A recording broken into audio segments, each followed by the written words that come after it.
Olá, eu sou Luiz Otávio Siqueira do canal Fisiologia 3D. Sejam bem-vindos ao vídeo de mitocôndria.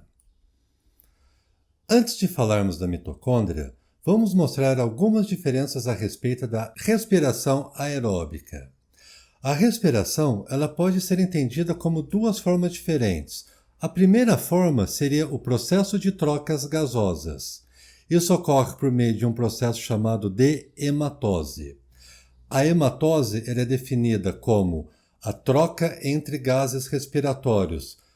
Durante o processo de inspiração, eu levo gás oxigênio para os meus pulmões e durante o processo de expiração, eu retiro o gás dióxido de carbono dos meus pulmões. Assim, a hematose é a entrada de gás oxigênio e a liberação de gás dióxido de carbono. E essa hematose ocorre em estruturas anatômicas que são os pulmões. Uma outra forma de entender respiração aeróbica seria a respiração com a finalidade da obtenção de energia. Essa energia se dá graças à formação de uma molécula energética chamada de ATP, o trifosfato de adenosina.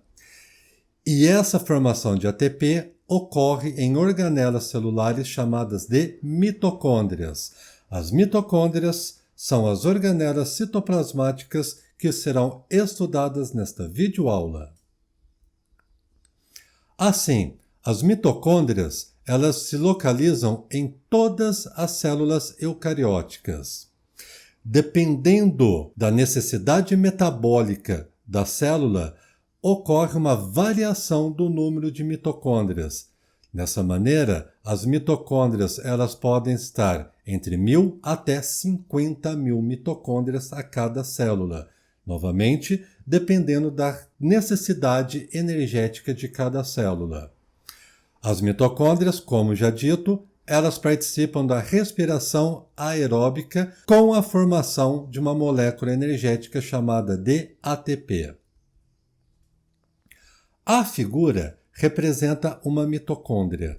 Na parte inferior da figura, uma mitocôndria esquemática e na parte superior da figura, uma microfotografia de uma mitocôndria. A morfologia da mitocôndria será mostrada no próximo slide. Vejamos.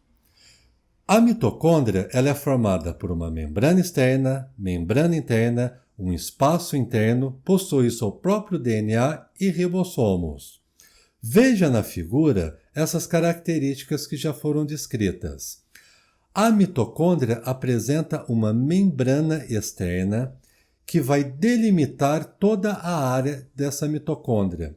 Normalmente, quando a gente vê, tanto numa microfotografia de microscópio eletrônico ou a gente faz um desenho esquemático de uma mitocôndria, a gente percebe que ela tem um formato reniforme, ou seja, um formato assemelhado a um grão de feijão. E esse formato se dá graças à membrana externa. Internamente, a membrana externa localiza a membrana interna. E perceba que a membrana interna ela é formada por uma série de invaginações.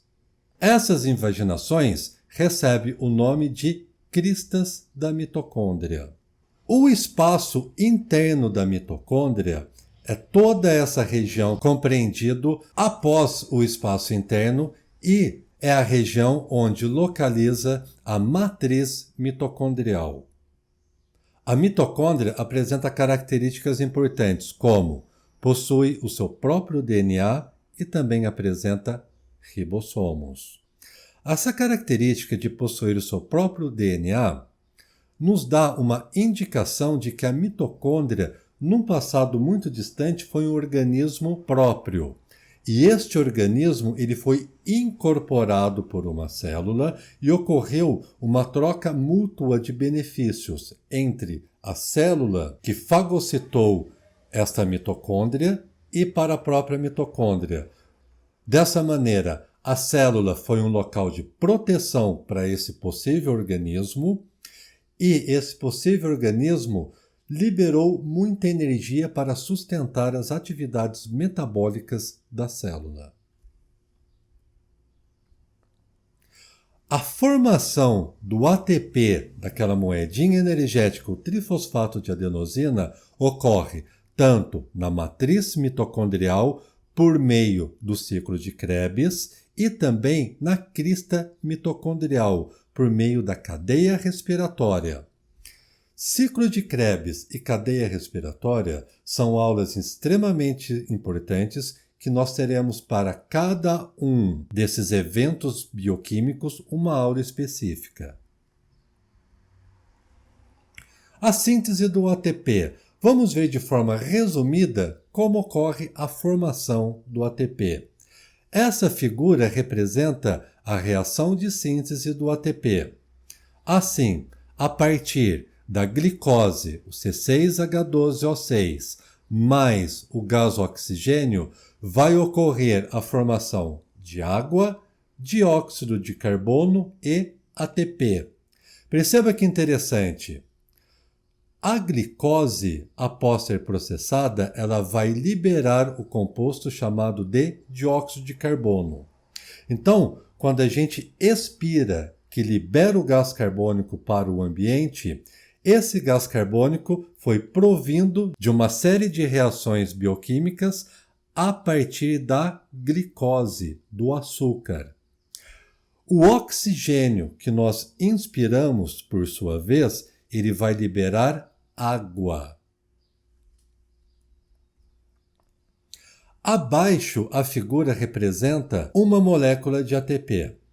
O ATP, o trifosfato de adenosina, ele é formado por um grupamento fosfato, por uma ribose, que é um açúcar que contém 5 carbonos, e por uma base nitrogenada, que é a adenina.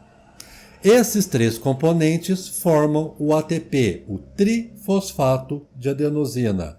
Um grupamento fosfato, uma ribose, que é um açúcar, e uma base nitrogenada, que é adenina.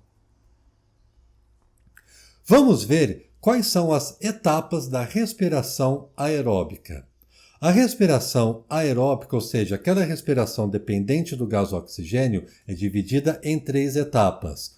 Uma etapa, a glicólise, outra etapa, o ciclo de Krebs e uma terceira etapa, a cadeia respiratória. Glicólise, ciclo de Krebs e cadeia respiratória são aulas específicas que eu colocarei no futuro para vocês. Por enquanto, vamos ver de forma bem simplificada, bem resumida, o que significa cada uma dessas etapas da respiração aeróbica. Glicólise. A glicólise ela ocorre no citoplasma. Isso quer dizer, não necessito de nenhuma organela específica para que ocorra as reações bioquímicas da glicólise. Como função da glicose é a formação do CO2, o dióxido de carbono, formação de NAD, nicotinamida, adenina, dinucleotídeo. Esse NAD, que tem esse nome gigantesco, ele é um transportador de elétrons ricos em energia. Tudo isso a gente vai entender com mais detalhes em aulas futuras. A glicólise também forma ATP, formam 2 ATPs, e também forma o piruvato.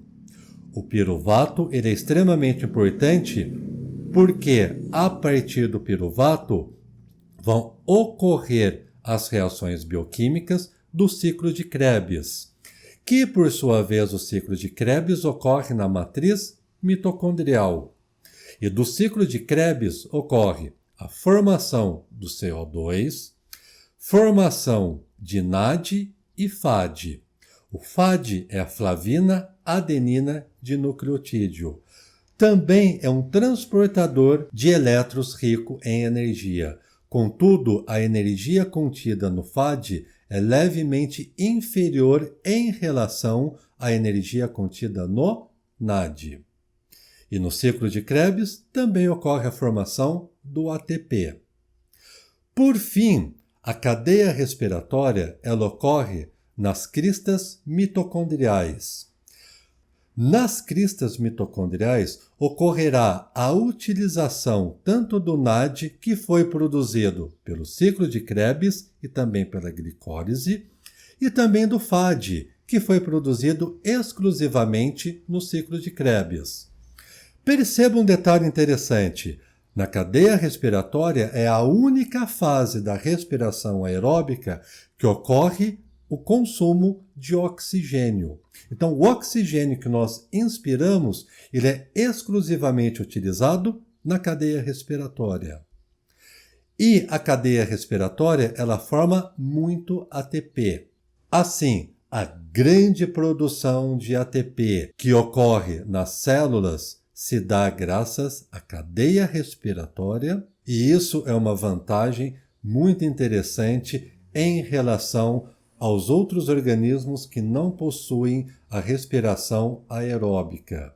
Aqueles organismos que fazem respiração anaeróbica, como por exemplo por meio da fermentação. A respiração aeróbica, uma maneira pela qual a evolução garantiu uma grande produção de ATP. Vamos ver resumidamente as etapas da respiração aeróbica. Primeiro, vamos falar da glicólise. A glicólise, como já foi mencionada, ela vai ocorrer no citoplasma, na ausência de qualquer organela específica para a realização da glicólise. A glicólise significa a quebra da glicose, e essa quebra da glicose vai formar dois produtos, que são 2 piruvatos, cada uma dessas moléculas de piruvato contendo 3 carbonos. Este piruvato ele vai ser conduzido até a mitocôndria, onde participará da próxima etapa, que é o ciclo de Krebs. Além disso, na glicose, ocorre a formação por meio de um saldo líquido de 2 ATPs e também a formação de NAD. A próxima etapa é o ciclo de Krebs. Então, aquele piruvato que foi produzido pela glicólise, que possui 3 carbonos, vai ser transportado até a matriz mitocondrial da mitocôndria, e este piruvato vai participar do ciclo de Krebs. O ciclo de Krebs ele vai produzir 2 ATPs, vai produzir NAD e vai produzir FAD. O NAD e o FAD ele vai ser conduzido para a próxima etapa da respiração aeróbica, que é a cadeia respiratória.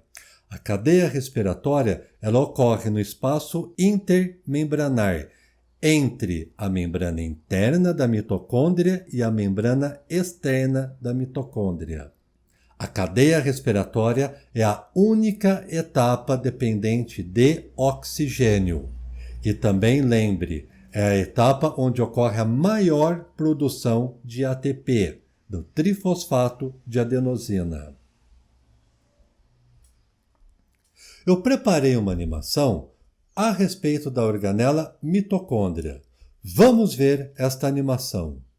A figura representa uma célula típica e vamos dar um destaque especial para a mitocôndria.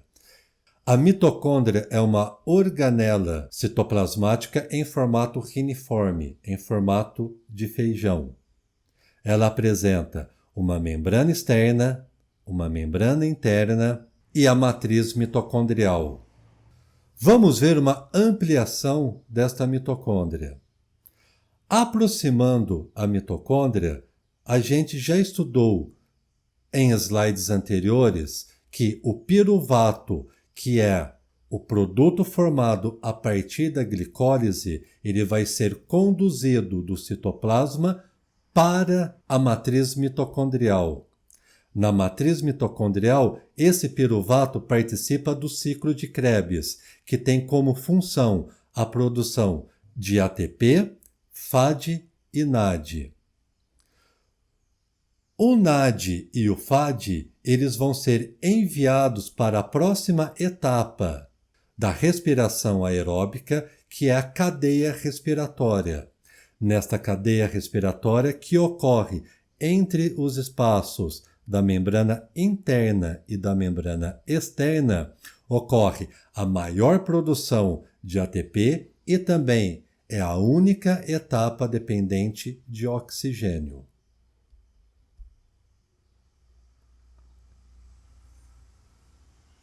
Vamos rever a animação sobre mitocôndria.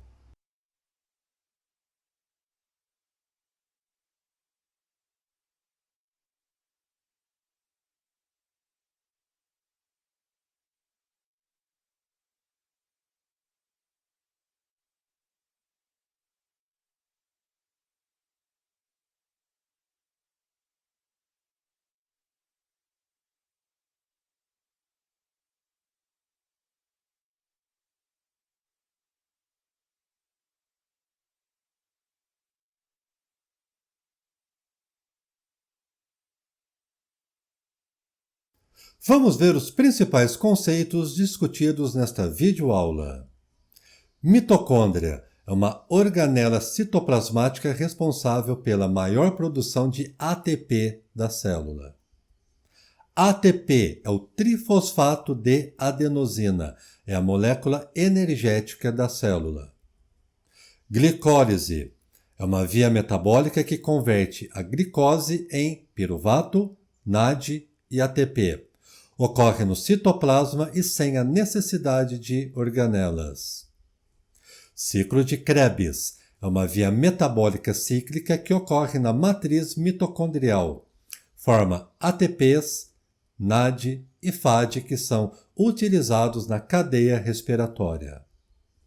Cadeia respiratória é a via metabólica que ocorre nas cristas mitocondriais, a via onde ocorre a maior produção de ATP. É a única etapa da respiração que utiliza oxigênio. Bom, este foi um vídeo introdutório falando da organela mitocôndria. Os próximos vídeos em sequência nós vamos detalhar glicólise, ciclo de Krebs e cadeia respiratória. São aulas extremamente interessantes e importantes para a formação de qualquer acadêmico da área de saúde.